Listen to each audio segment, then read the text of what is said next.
It was the kind of afternoon where nothing feels wrong on the surface, but something underneath keeps pressing against your ribs like a slow breath you didn't realize wasn't yours. I was stretched out on the back deck of my grandfather's yacht, sun low enough to warm without burning, breeze light but just steady enough to make the boat hum beneath my spine. And there was a peace in that moment I hadn't felt in a long while. The kind that makes you loosen your jaw without knowing. The kind that lives in the silence before a question you don't want asked. I had slipped out of the top part of my swimsuit because the tan lines were uneven, and I told myself it was just skin, just sunlight. Just one of those freedoms you allow yourself when the nearest shore is miles away and your boyfriend is below deck, fumbling with sandwich meat and cutting boards like he's building something more complicated than lunch. I had my earbuds in, music soft but familiar. Not enough to drown out the world, but enough to feel like I had a bit of my own left. And when I turned my head to the right, slow and drowsy from the heat, I saw him. John wasn't reading his book anymore. Not that I'd seen him turn a single page since I laid down. And even though he had that well-worn hardback in his lap, thumb resting in the gutter like a man waiting for a reason to pretend he hadn't stopped reading, his eyes were where mine were, on me. He didn't look away like someone caught. Not suddenly or sheepishly or with that little grin men sometimes wear when they know they're busted but want to make you feel crazy for calling them out.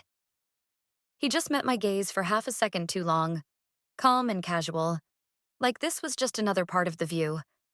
Like there wasn't anything unusual about a man sitting 20 feet from his granddaughter as she lay half naked in the open air, vulnerable and relaxed and almost asleep. And when he did finally glance down at the book again, the moment already sat in my throat like a pebble you forget to swallow. From below deck, I heard Aaron curse.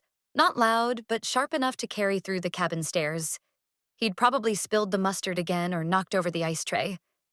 I waited for his usual shout, for him to call my name and ask if I wanted chips or pretzels, but instead it was John's voice I heard. Firm and confident and so natural it made my stomach flutter. "Let her be," he called out, not yelling but loud enough. "I'll bring it up, she's resting." The way he said it, resting, made something in me clench, not out of fear or shame, but out of something I didn't have a name for yet. Something that didn't feel wrong exactly. Just alert? I stayed still as I heard his footsteps disappear down the galley stairs, stayed still when they came back a few minutes later, and only turned my head when the scent of lemon and sourdough reached me before the plate did. He held a tray with 2 sandwiches and a tall glass, beads of condensation racing down the sides of the glass like they were in a hurry to vanish. He set the plate down beside my towel, didn't sit too close, didn't speak at first, but handed me the lemonade like it was the most ordinary thing in the world. Like this wasn't something that hadn't happened before. When I took the glass, his fingers brushed mine and lingered there, not long enough to warrant comment, not long enough to break the surface of what we could still pretend hadn't happened, but definitely longer than necessary. He gave me that look again, not, ex- not exactly a smile, but close, and said, "Make sure you stay hydrated. Sun like this can fool you." Then he sat down 2 chairs away, opened his sandwich, and chewed like a man who had nothing else on his mind but turkey and rye. At dinner that night, we ate outside under a lantern that flickered every time the wind picked up. The boat was anchored, the water gentle enough to let the wine settle in our stomachs without stirring it back up. Aaron did most of the talking at first. Some story about a friend from college who used to run a sailing blog that never took off. Something I'd heard before but laughed at anyway because I knew that was what he needed. John, meanwhile, was busy pouring another round and smiling with that tight-lipped expression that says you're not disagreeing, but also not listening. Halfway through Aaron's joke, John interrupted, leaning forward with a slice of bread still in hand, his eyes on me. "You know what I've learned about being out here," he said, not waiting for an answer. "It's all about holding a course. People think steering is about turning the wheel, but mostly it's just about not letting yourself drift." He said it like it was advice, like it was something I was supposed to remember and tuck away for later, and when Aaron tried to chime in, said something about GPS making all that easier these days, John cut him off with a glance and added, "Some things you don't outsource to machines." He looked back at me when he said that, not at Aaron, not at his wine, at me. And I smiled without meaning to, because some part of me, the part I hadn't talked to in a long time, liked the way it sounded. That night, the air shifted in a way I couldn't explain. It wasn't colder, not exactly. It was still warm enough that the deck boards held the day's heat, and the salt air wrapped around your skin like a soft film. But something in the sky felt closer, heavier, like it had leaned in while no one was looking. We had opened a second bottle of wine after dinner, the kind John always bought when he wanted to celebrate a good sunset. Though I never knew what made one sunset better than another. Aaron went below deck first, mumbling something about being wiped. But I stayed up, watching the moon stretch its light over the water like a ribbon that refused to break. John didn't say anything when I stood and pulled the towel around my shoulders, didn't ask where I was going, didn't offer to join. But I heard his footsteps follow me a few minutes later, quiet and deliberate, the kind of steps a man makes when he doesn't want to ask permission. I had already climbed down the swim ladder by the time he reached the stern, holding on to the cold metal rungs while the water lapped against my thighs. The sea felt gentler in the dark, more forgiving, like it wasn't asking anything of me for once. I stayed there a while, hands resting on the top rail, shoulders exposed, breath calm, heart quiet for the first time in weeks. And then I felt it. The warmth of a hand brushing against the small of my back, steadying me not like I was falling, but like I might, like he was catching me from a future I hadn't stepped into yet. I didn't flinch because something about the touch didn't startle me. It felt expected. "Careful," he said behind me, voice low and even, slippery with wet hands. I nodded, just once, not turning around, not sure if I could meet his eyes without something giving away how still I'd gone inside. But then I felt it. Not a hand this time. Not a warning. Just the softest press of his mouth against the curve where my neck met my shoulder. Not rushed, not deep. Just long enough that I felt it through the skin and the bones beneath. Long enough that it couldn't be explained away as anything else. I didn't move. He didn't speak. The sound of the water filled the space between us, and when I finally pulled myself up and out, I didn't look back. I wrapped the towel tighter, not from cold, and walked barefoot along the slick boards back toward the cabin, the echo of my steps dull against the teak. My legs felt steadier than they should have after 2 glasses of wine, but my chest was hollow like I'd exhaled something I didn't mean to release. Inside the cabin, Aaron was asleep already, one arm draped over his eyes, breathing slow and shallow like someone who didn't have a reason to question the day. I moved quietly, peeled off the damp towel, slipped into the thin cotton shirt I'd laid out earlier, and slid under the covers beside him, careful not to shift the mattress more than necessary. But sleep didn't come. I lay there staring at the ceiling, counting the tiny dots in the wood grain above our heads like they might tell me what just happened, like they could rewrite the last 20 minutes if I found the right number. I told myself it was nothing, that he was tipsy, that he meant it differently, that it was a slip of the moment, something he'd regret in the morning, something I wouldn't even have to address because it would disappear as quietly as it came. But deep down, I already knew none of that was true, because the thing I couldn't forget wasn't the kiss itself. It was the stillness in my body when it happened. Not shock, not resistance, just stillness. And that, more than anything else, stayed with me. I kept my eyes on the ceiling for hours after, listening to Aaron breathe beside me, steady and soft and unaware. I thought about the way John's hand had felt. Not inappropriate, not aggressive, just sure, like he didn't question whether he had the right. Like he knew, somehow, that I wouldn't stop him, and I hadn't. The worst part wasn't even that I didn't stop him. It was that a small part of me had noticed how much warmer my skin felt after he did. And even smaller than that, but louder, was the part of me that knew this was the first time in a long time that I'd felt seen by someone who wasn't just looking at me, but noticing. The strangest part wasn't the kiss itself or even how I felt when it happened, but the quiet after. The way the next morning unfolded like nothing had shifted. No voices raised, no sidelong glances, just the hum of the generator, the slow tilt of the deck beneath my feet, and the smell of coffee already filling the space before I opened my eyes. I wrapped myself in the same towel I'd used the night before, still faintly damp at the edges, and made my way toward the small bathroom, not looking at myself too long in the mirror, not trusting what I might see staring back. When I stepped out, the hallway was already warm, the kind of thick air that clings to skin and makes clothes optional more than polite, and I could hear the low rhythm of the radio playing in the background. Some AM channel with a voice talking about weather patterns like it was poetry. I moved toward the galley and saw him, John, leaned against the counter, mug in hand, like he'd been there for hours, like he hadn't pressed his lips to my shoulder 12 hours ago under a silver moon and a quiet sea. He didn't move when I passed him, didn't avert his gaze, didn't comment on the towel or the wet hair or the way my breath caught for just a second when he turned his head. I poured a cup of coffee, my hand steady even though my mind wasn't, and pretended not to notice that there was already cream set out beside the mug, like he remembered how I took it. I sat out on the deck with my legs pulled close, mug balanced on one knee, watching the sun turn the water into liquid glass, and waited for something to feel off. But it didn't. Not yet. Aaron came up a little later, slow and yawning, his shirt wrinkled, the collar off center like he'd gotten dressed in the dark, and he asked something about our route, about the narrow channel or cutting wide around the islands, and I barely caught the end of it before John's voice answered. Low, steady, certain, not a suggestion, a decision. He was already standing near the helm, fingers brushing the edge of the wheel like it had been waiting on him. Aaron didn't argue. Maybe he didn't care. Maybe he was still too tired to take the lead. Or maybe he was used to letting people steer things while he observed from a safe distance. I didn't blame him. He wasn't the kind to fight for the map when the water looked calm.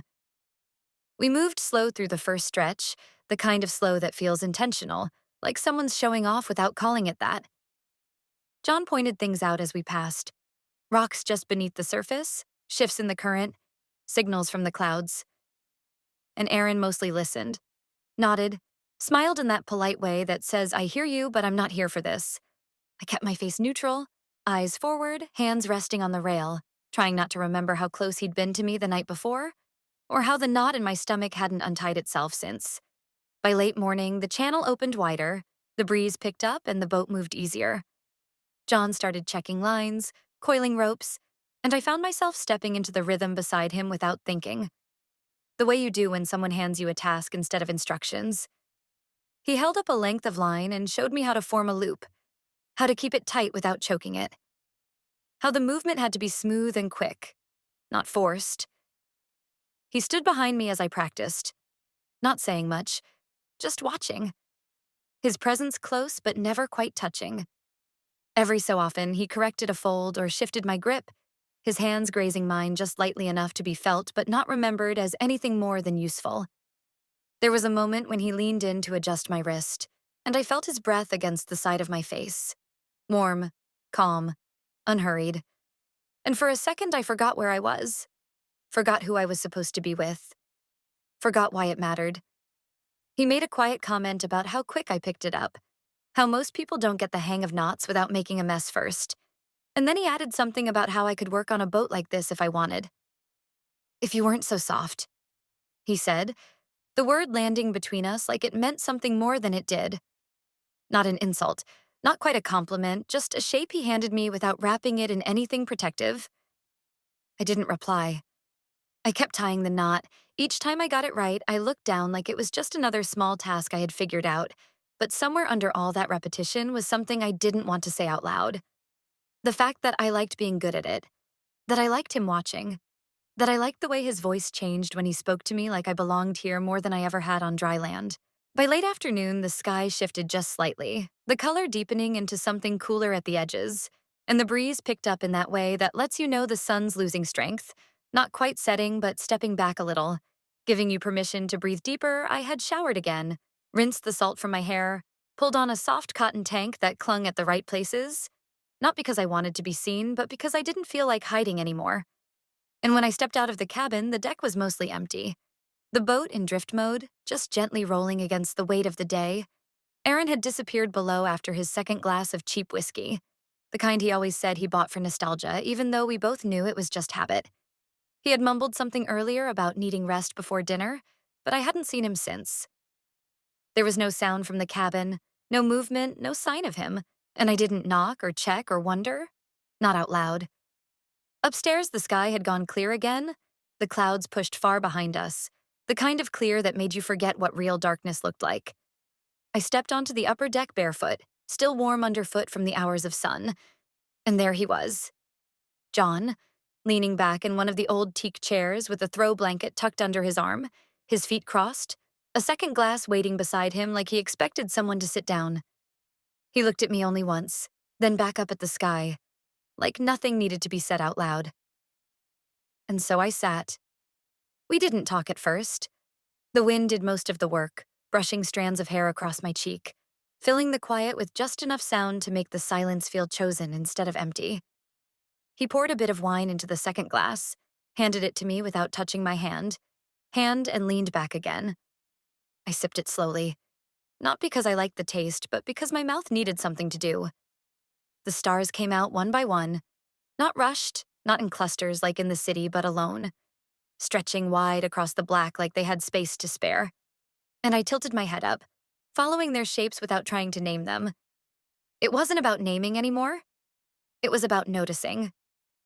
John shifted in his seat just slightly, not enough to startle, just enough to make me feel how near he was again. And when he spoke, his voice was soft enough that it took a second to realize the words were meant for me. He said something about the way nights like this don't happen in cities, something about light pollution and the way most people forget the sky even exists until they're forced into silence. I nodded because I understood that. I understood the part about forgetting. The boat swayed gently beneath us, not enough to knock anything over, but enough to remind you where you were, and I felt it in my legs first. That lightness, that strange calm that settles in when you've been balancing too long and your body finally gives in to the motion. He turned his head toward me, not fast, not intense, just a quiet pivot like he was lining up a question he didn't plan to ask. His eyes didn't search my face, they settled. And then he spoke again. Not loud, not hesitant, but like he was stating something he'd already lived through. He said he thought I understood more than I let on, that sometimes people play dumb because it's safer than admitting what they already know. And before I could decide what to do with that, before I could agree or deny or laugh or stand up, he leaned forward and kissed me. It wasn't hard or deep or messy. It wasn't the kind of kiss you write about in the middle of a novel. It was short, closed mouth, intentional, just lips. And then it was over. He didn't reach for me. He didn't say a word. He leaned back into the chair like nothing had shifted, like he'd exhaled something and it didn't need to go any further than that. And I just sat there, holding the glass, heart still even though my chest had gone tight, mouth slightly open, breath thin and stretched between want and confusion. I didn't leave. I didn't say a word. The stars stayed out. The breeze kept coming. The glass in my hand stayed full enough to give me something to focus on, something to hide behind. And for the rest of that night, I didn't look at him again. But I felt him there. Felt that space between us like it had a pulse of its own, slow and quiet and irreversible. When I went below deck later, Aaron was still asleep. Blanket pulled halfway down his chest, one arm draped over the side of the bed like he'd rolled into it without thought. I stood in the doorway for a while, just watching, not remembering when I stopped recognizing the shape of our closeness. I laid down next to him carefully, pulled the blanket back over both of us, and stared into the dark for longer than made sense, trying to find the line between what had already happened and what I'd still tell myself hadn't. Because that kiss, that one small, silent moment under a sky too full to lie, hadn't ended anything. It had begun something I wasn't sure I wanted, but couldn't deny had started. Aaron wasn't asking questions anymore, and he wasn't arguing either, which somehow made the silence between us louder than it had ever been before. He stopped offering to steer the boat, stopped asking what I wanted for lunch, stopped making small jokes to fill space that used to come so easily, and instead just watched the days unfold around him like he was sitting behind glass. I could feel it in the way he moved more carefully than usual, like he didn't want to disturb something he couldn't name, or maybe had already seen and decided not to confront. At the same time, John began doing more of everything without waiting to be asked and without checking if anyone wanted him to. He poured the coffee before I made it upstairs and left fruit already washed in a bowl like it had been set there specifically for me.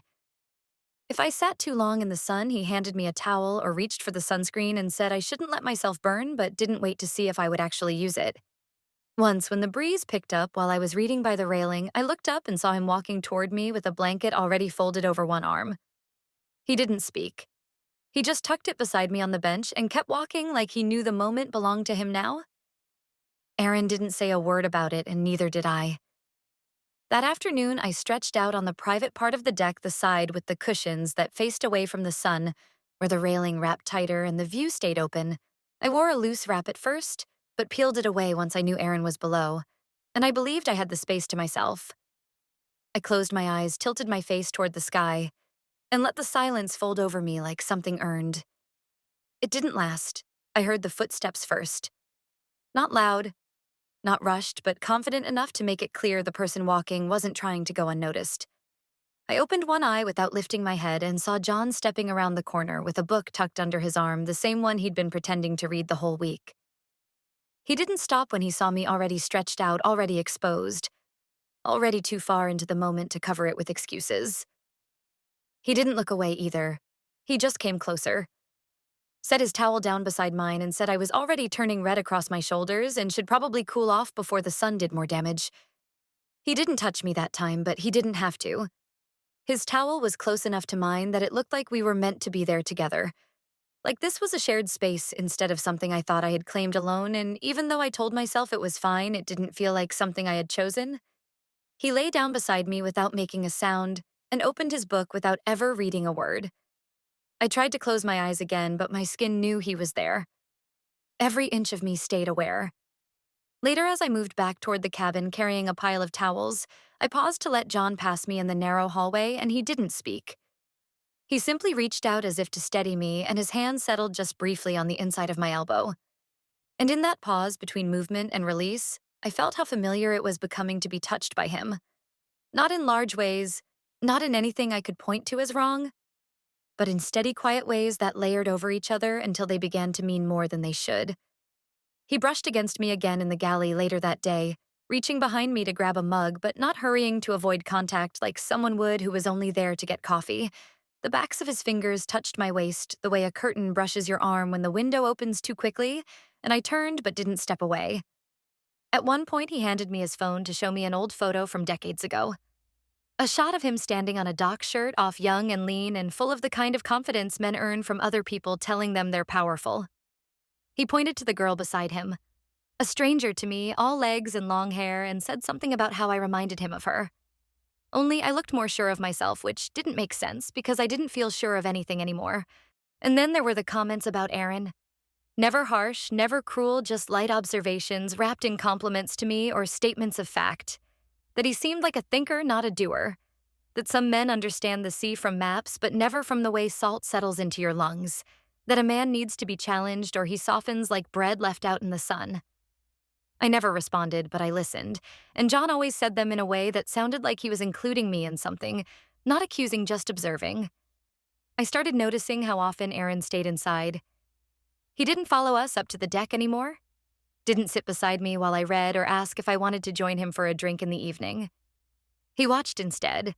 Through windows, through half-open doors, through the lens of the binoculars he kept setting down and picking up again like they gave him a clearer view of what was unfolding. I caught him with them twice, once when I stepped onto the lower boat deck with John, and again when we returned half an hour later, my hair damp from spray, my voice quieter than it had been before. He didn't confront me.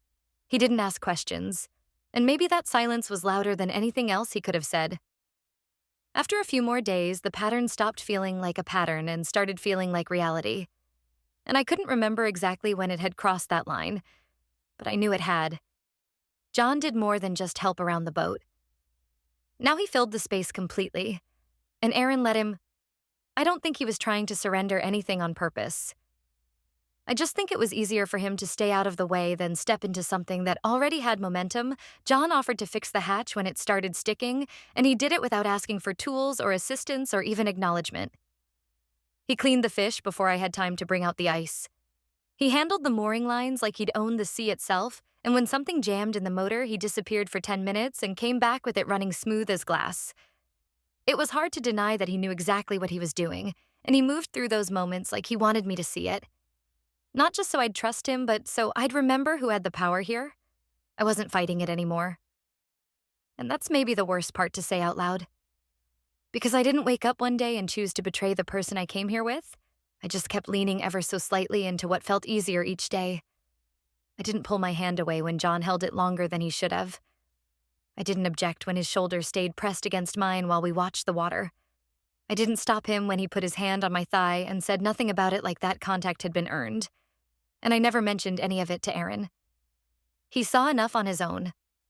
One afternoon, I climbed to the upper deck to bring down some towels and noticed the binoculars lying on the seat like someone had been using them and stepped away just long enough for me to catch the absence.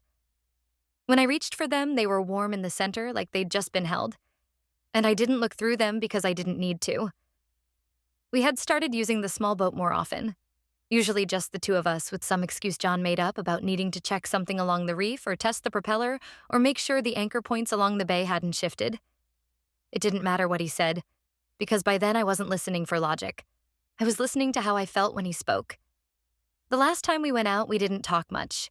I remember the sun being lower than usual, not close to setting, but casting long shadows across the surface of the water. And I remember sitting on the bench seat while he steered with one arm and I watched the shore slip by. Like I wasn't really part of this place anymore, but floating outside of it. Just close enough to touch it if I wanted. He told me something about the way the wind curled along the edge of the cliffs, and I nodded. Even though I wasn't thinking about the cliffs, and when I turned to look at him, he was already watching me. Not in a way that waited for permission, but in a way that said he already knew what was going to happen next. He slowed the boat near a stretch of smooth water and cut the engine, and the silence that followed was the kind that only happens far from other people. I could hear the distant call of a gull and the shifting wood of the boat under our feet and the sound of my own breath. Nothing else. When he leaned in, I didn't move. He kissed me again, but slower this time with the stillness that didn't ask for a response but took it anyway, and I let it happen the way someone lets the tide move around their legs without bracing for the pull. I didn't think about Aaron in that moment, and I didn't think about how we'd get back to the boat or what I'd say if I had to explain anything. I thought about the quiet and the way John's hand rested on the back of my neck, not possessive, not hurried, just steady. Back on the yacht, I stepped off the little boat and walked up the ladder without looking around until I reached the top. And when I did, Aaron was standing on the opposite end of the deck facing the water. He didn't say anything. He didn't look at me.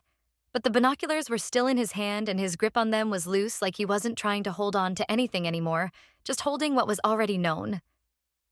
That night, we barely spoke. John moved through the cabin like nothing had changed, and Aaron stayed mostly to himself, reading or pretending to. And I sat in the space between them, not touching either of them, not choosing, not refusing, just letting the hours pass until the lights went out and the silence pressed in around us again.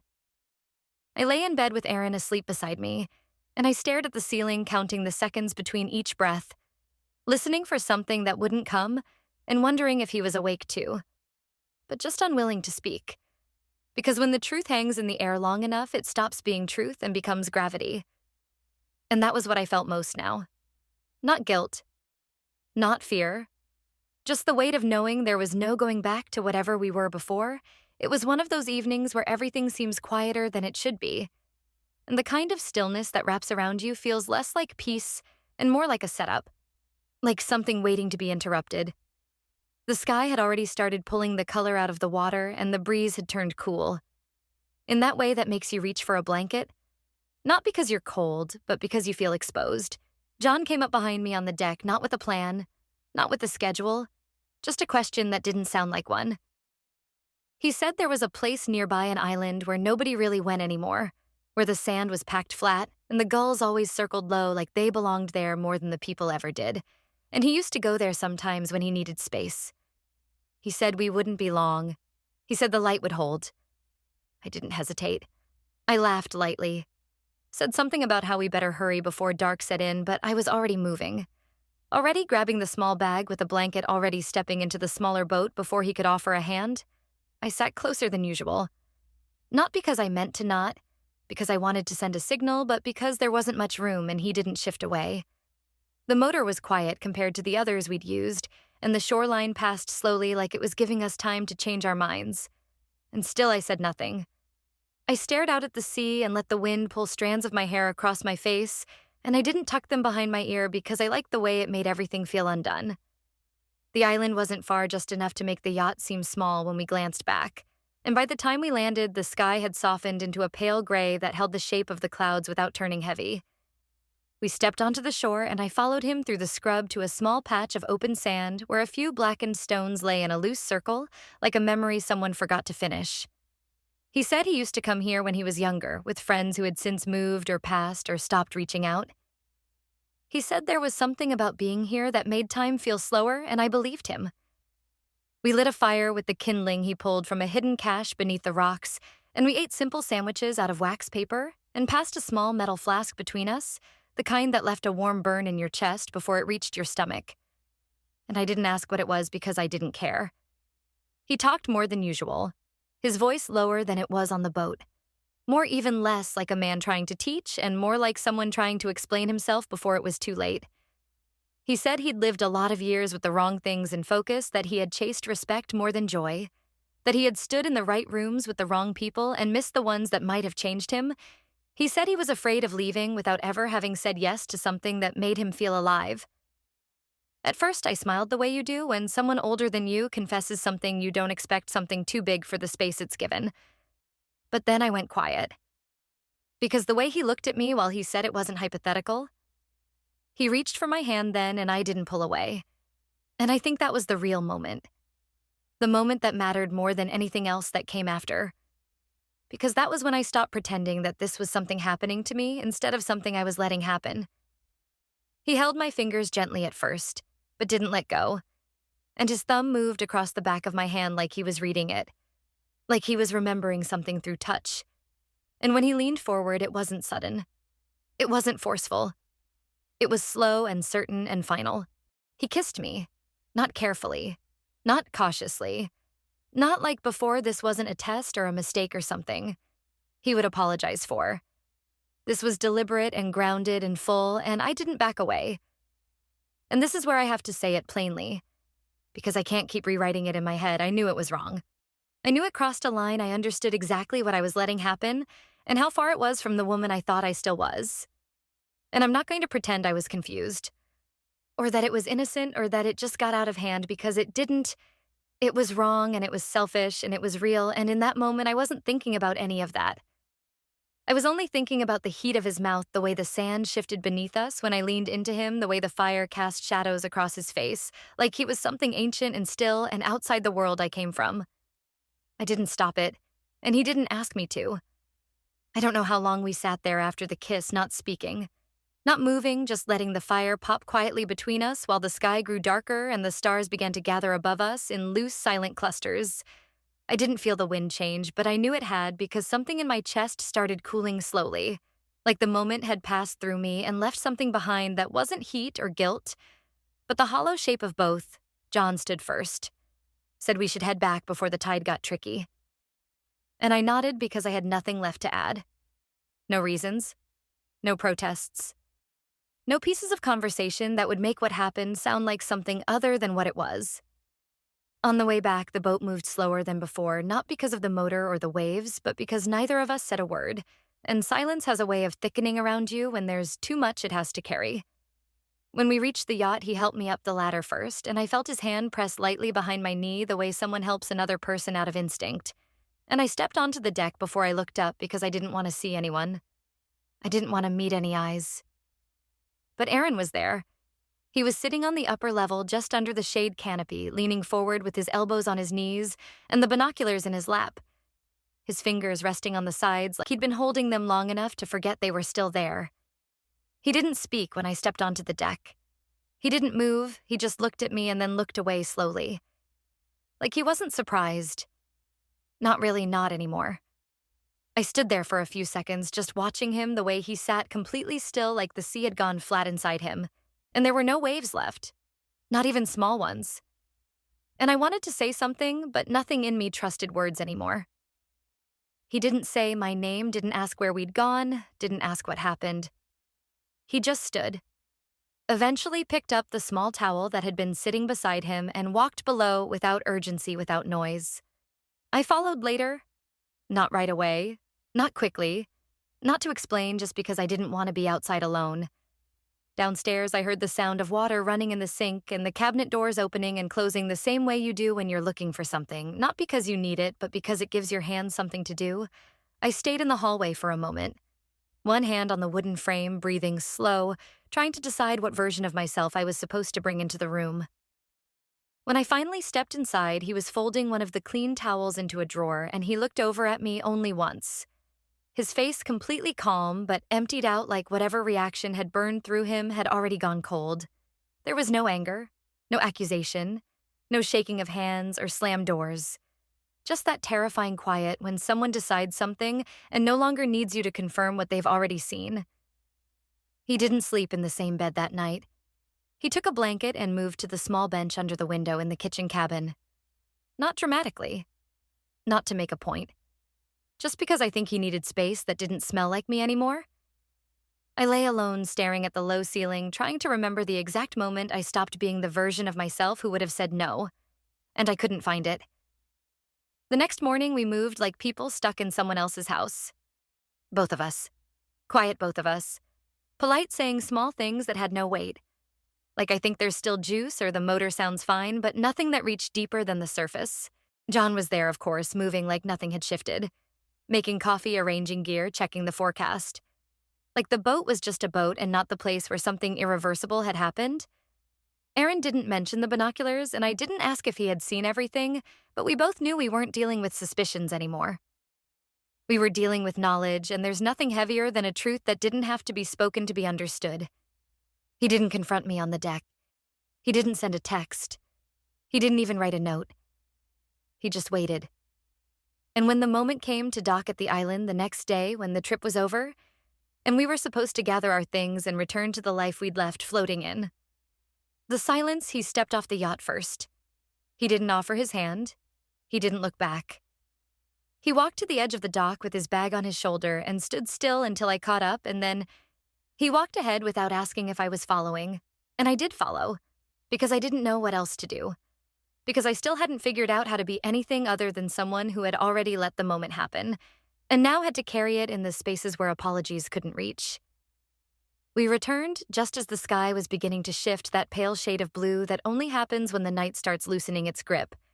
But the sun hasn't fully claimed the day, and for a moment it felt like the water was suspended, like we were floating between two versions of time that hadn't decided which one to keep.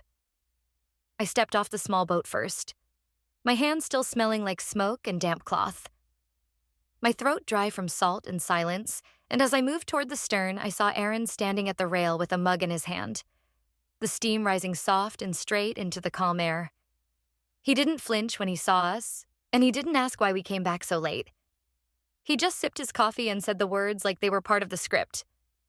Like this was another morning and not the one after everything changed. He asked if we'd caught anything, and I didn't answer because I couldn't hear my own voice over the rush in my ears. And John said something about how my hands were gold and that I had a real feel for the water. And Aaron just nodded once and walked away. The rest of the day moved in strange rhythms, slow and quiet, like the air had thickened just enough to make it harder to breathe, but not enough to call it suffocating. Aaron didn't shout, and he didn't accuse. He moved through the yacht like he had somewhere to be that wasn't here, and I felt it in everything he did. The space he left between us, the way he passed me without touching, without even brushing the fabric of my sleeve. And when I spoke to him, he answered, but never with full sentences. He avoided my eyes not in a dramatic way, not to punish, but like it took too much energy to pretend he still knew how to meet them. And that distance settled into the room like dust that had nowhere else to go. I watched him move, and every small thing felt louder: the way he folded his clothes with precision, the way he zipped and unzipped the same pocket 3 times before walking away, the way he cleaned a mug after only one sip and placed it back in the cabinet upside down like he didn't want to leave any traces. John acted like nothing had shifted. He played music from the old speaker on the helm, laughed at his own stories, poured wine before lunch like this was still vacation and not a slow collapse. And I couldn't tell if he really didn't notice or just chose not to. He made jokes about the weather, tapped his fingers against the railing while humming something old and familiar, and glanced at me once or twice like nothing was unsettled. I didn't laugh. I didn't smile. I didn't speak unless someone asked something simple. And even then I kept my voice flat. Not because I didn't feel anything, but because I felt too much. And if I let any of it out, I didn't think I'd be able to stop. By evening, the light had gone soft again, and the yacht rocked gently on the water. And Aaron stood by the stairs with his bag already packed, the same bag he brought when we boarded days ago. And I knew before he said anything that he wasn't staying. He told us he'd be getting off at the next port. Said it would be better for everyone if he traveled alone safer. And I tried to speak, tried to pull the words together in my chest, but they came out in pieces. Not sentences, not reasons, just pieces. I told him it wasn't what it looked like. Told him I was confused. Told him he was asleep and I felt alone and everything had happened too quickly. But he didn't move. He didn't blink. He didn't even react. He just looked at me with eyes that had already closed around the truth and said he'd seen it all, and that I didn't need to explain. I stood there as he said it, not because I didn't hear him, but because my body hadn't figured out how to respond. And I think part of me still believed that if I just held still long enough, the moment would pass, and things would click back into place, but nothing moved. Not inside me. Not in the air around us. Not even on the surface of the water, which had gone glass smooth like it was listening too. He didn't raise his voice, didn't shift his weight, didn't repeat himself. He just turned toward the cabin and disappeared down the steps and left me standing on deck with the last of the orange light fading behind me, and a knot in my throat that wouldn't unravel. No matter how many times I swallowed, John was sitting on the opposite side of the deck near the fishing crate, fiddling with a snapped line like the night was still normal and the day hadn't left a crack right through the middle of our trip. And when he looked up at me, he smiled. Just barely, like he was checking if I still belonged to the moment we'd shared or if I'd already drifted back into someone else. I didn't smile back. I walked past him toward the railing and leaned both arms on the edge, gripping tighter than I needed to, and stared out toward the edge of the bay where the lights of the coast were still just a faint line low in the dark, like the future was shrinking instead of coming closer. The yacht rocked slowly, not enough to comfort, just enough to remind me it was still floating, and I closed my eyes for a minute, not to rest, not to pray, just to give myself a break from everything I could see because looking at anything meant remembering, and remembering meant thinking. And I wasn't ready to do that yet. Aaron didn't come back up. He stayed below the rest of the evening, and I could hear the faint shuffle of his footsteps, the zip of a suitcase, the soft click of his phone unlocking over and over like he was waiting for a message that wouldn't come, or reading one he didn't want to answer. I didn't go down. I didn't knock. I didn't try to change the outcome because there was nothing left that would sound real. John poured a drink and offered one to me, but I shook my head. And he didn't push, didn't ask why, didn't offer comfort because he knew I wouldn't take it. And maybe that's the part that hurt more than anything, the fact that he could let me stand there with my insides torn open and still sip whiskey. Like this was just another evening under the stars. I sat alone for most of the night. The bench beneath me still warm from the day, and my hands resting palm down on either side of me like I needed to ground myself to the wood, because nothing else felt solid anymore. And the only thing louder than the silence was the voice in my head, repeating the words. I saw it. I saw it. I saw it. By the time the sky started softening again, I was still sitting there, shoulders stiff, eyes dry, chest hollow, and I heard movement below the hatch, clicking open, then closing, and I knew without needing to look that Aaron was ready to leave. He came up with his backpack already on both straps, tight across his chest, like he didn't plan on being stopped. And when he walked past me, I didn't speak. I just stood and followed him with a few steps behind. No plan. No script, just reflex.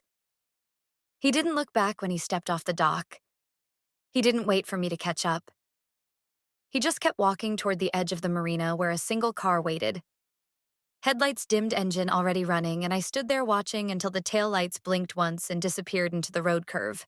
Back on the yacht. John was still at the helm, wiping the surface with a cloth like nothing had changed, and I realized then how different we were, not just him and Aaron. Not just me and the version of myself I thought I still was, but all of us, each on a different boat, each drifting away even when the deck felt shared. There was no music that night, no stories, no laughter, only the sound of the ropes creaking against the cleats and the water tapping at the hull. And I stood there in the quiet of it all, knowing that some lines once unspooled don't tie back the way they used to. And when I finally went below, I didn't sleep. I just lay there staring into the dark, holding my breath for something I knew wouldn't come. The marina looked smaller than I remembered it, or maybe I was just bigger now. Heavier, not in the body, but in the way you carry something that no one else can see. And every step off the boat feels like it belongs to someone who no longer fits where she came from. And that morning, the light was bright, and the wind was clean, and the water was calm, but nothing in me felt still. John moved first because of course he did, stepping down onto the dock with that same quiet authority that made people trust him even when they shouldn't. And I watched him lift the empty water jugs with one arm and wave at the kid behind the shack who sold basic supplies and ice and maps. No one really needed, and when he turned back to glance at the boat, I could see the smile already shaped on his face. The one that said he was doing his part, being helpful, being reliable, being exactly what no one could ever call suspicious.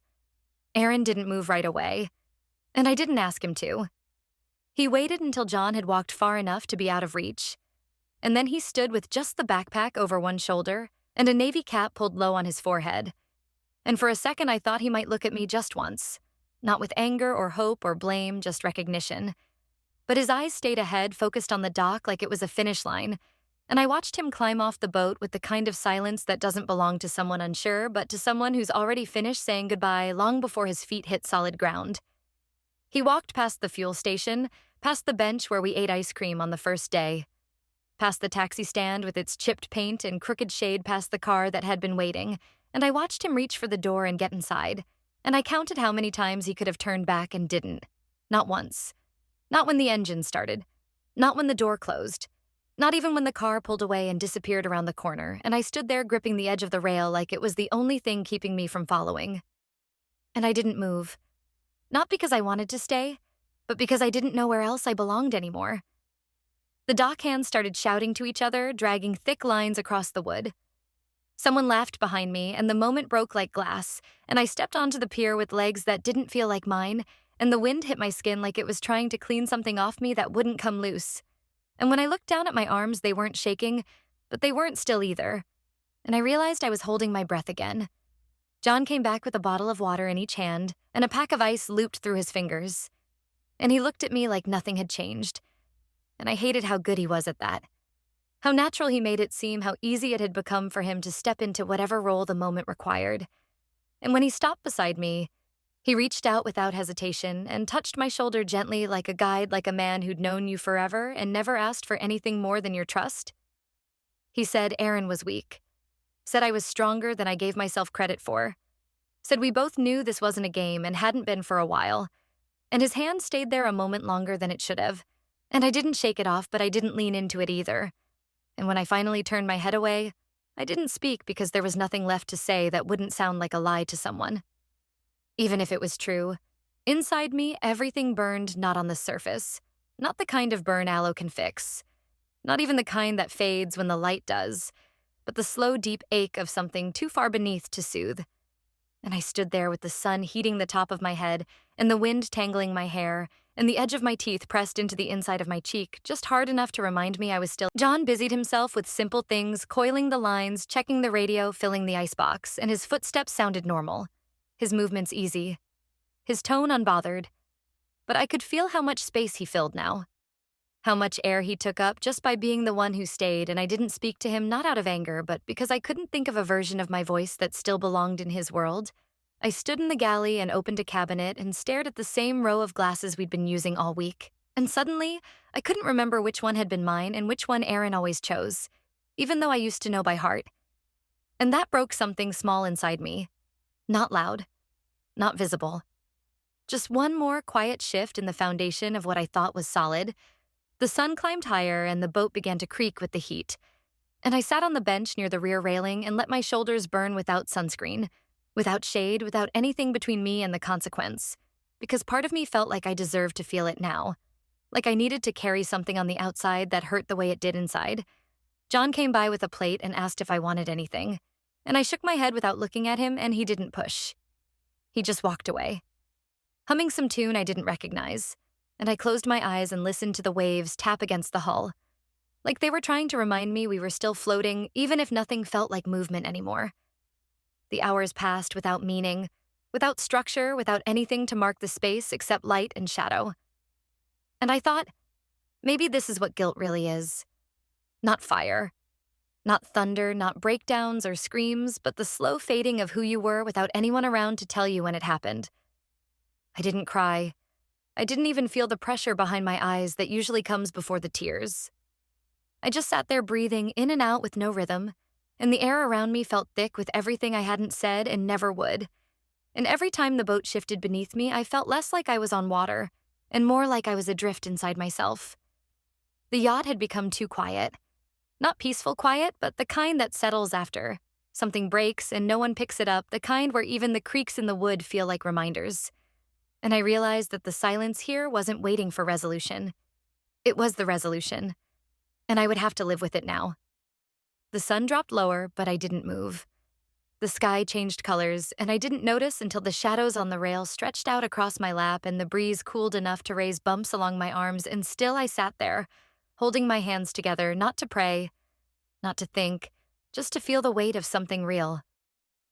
I thought about the way Aaron looked at me the last time, without anger, without blame, just acceptance, and how that felt worse than any confrontation, and how it stayed with me now more than any words could have. And I knew then that nothing I did next would undo what had already happened. John stayed on the other side of the boat for the rest of the evening, and we didn't cross paths again. Not because we were avoiding each other, but because there was no more story to write between us, nothing left to say, nothing that would land right. And I felt that space grow heavier with each passing hour. When the first stars appeared, I didn't make a wish. I didn't whisper regrets into the dark. I didn't write letters in my head or draft explanations or imagine what I'd say if I ever saw Aaron again, because some things aren't meant to be rewritten. And this was one of them. And I knew that now, in the way a sunburn teaches you, you were careless, not with fire, but with time. And time is the one thing you can't step back from once it's gone.